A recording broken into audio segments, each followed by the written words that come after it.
Good morning students. हम हमारे हिंदी विषय में वर्ण का टॉपिक कर रहे थे, जिसमें हमने वर्णों के भेद, स्वर के भेद, व्यंजन के भेद, अघोष, सघोष, अल्पप्राण, महाप्राण तक अभी तक समझा था।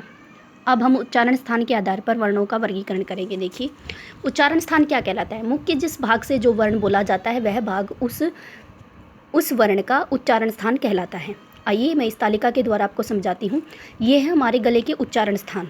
गले में जिस स्थान से जो वर्ण बोला जाता है उसे उसी के स्थान पर नाम दिया जाता है। देखिए, कंठ से, गले में से, तालव्य, तालु से, मूर्धन्य, कठोर, तालु के अगले भाग, दंतय दांतों से, औष्ठ्य होठों से, दंतोष्ठ्य दांत और होठों से, स्वर तंत्र से, नासिका से, कंठ तालव्य, कंठ और तालु से, कंठोष्ठ्य कंठ और होठों के मेल से जो वर्ण बोला जाता है उसे उसका उच्चारण स्थान बोलते हैं। देखिए, पहले मैं आपको स्वर समझाती हूँ, उसके बाद व्यंजन।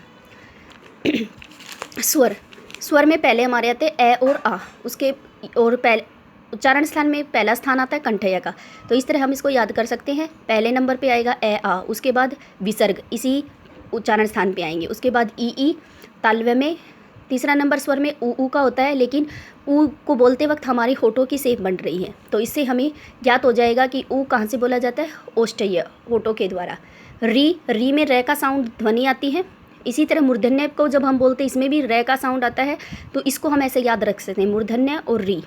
दंतय में कोई स्वर नहीं आता, दंतयोष्ठ में भी कोई स्वर नहीं आता। स्वर तंत्र से है और आगत ध्वनि का जो ओ होता है वो बोला जाता है। नासिक्य जो नाक के द्वारा बोला जाता है, जिसमें अनुस्वार होते हैं और प्रत्येक वर्ग का 5वां अक्षर होता है। कंठ तालव्य, कंठ और तालु के मेल से ए और ऐ बोला जाता है।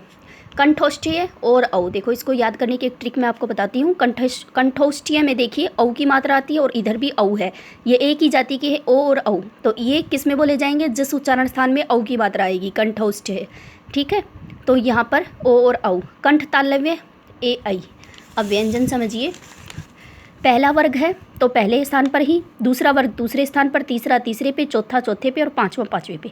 इसीलिए मैंने आपको बताया है कि ये 5 आपके वेरी इंपॉर्टेंट हैं, इनको आपको नंबर वाइज याद रखना है। उसी तरह आप व्यंजन को याद रख सकते हैं। देखिए, कंठ, तालु, मूर्धा, दंतय, औष्ठ्य, ऐसा आपको याद रखना है। उसके बाद 5 वर्ग एक ही लाइन में आएंगे, कै वर्ग, चै वर्ग, टै वर्ग, तै वर्ग और पै वर्ग। कै वर्ग के 5 वर्ग कंठय से, चै वर्ग के 5 वर्ग तालव्य से, टै वर्ग के 5 वर्ग मूर्धन्य, तै वर्ग दंतय और पै वर्ग औष्ठ्य। इसी तरह इसमें आ जाते हैं हम अंतस्थ व्यंजन। ऐसे याद रखिए, सेकेंड लाइन से आपको तालिका में दूसरी लाइन से आपको याद रखना है य रे ले, ऐसे याद रखो, य रे ले, ऐसे लिखना है हमको दूसरी लाइन से। अब दूसरी लाइन में कौन सा स्थान था हमारा? तालव्य, मूर्धन्य और दंतय। तो य रे ले, यह बोला जाएगा तालव्य, मूर्धन्य से रे और दंतय से ले।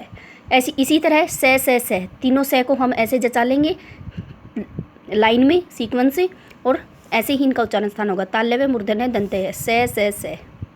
इस तरह आगत ध्वनि का जय दंतय से बोला जाएगा।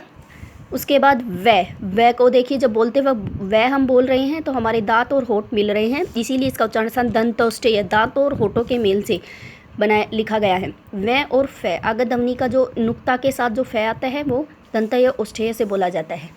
तो प्यारे बच्चों, आशा करती हूँ आपको ये टॉपिक अच्छी तरह समझ में आ गया होगा, हमारे वर्णों के उच्चारण स्थान। इसी तरह आपका प्रश्न बनेगा, उच्चारण स्थान किसे कहते हैं? मुख्य जिस भाग से जो वर्ण बोला जाता है वह भाग उस वर्ण का उच्चारण स्थान कहलाता है। इसका उत्तर आपको ऐसे लिखना है। उसके बाद ये तालिका आपको बनानी है, लिखनी है और याद करनी है। घर पर रहिए, स्वस्थ रहिए। ओके, धन्यवाद।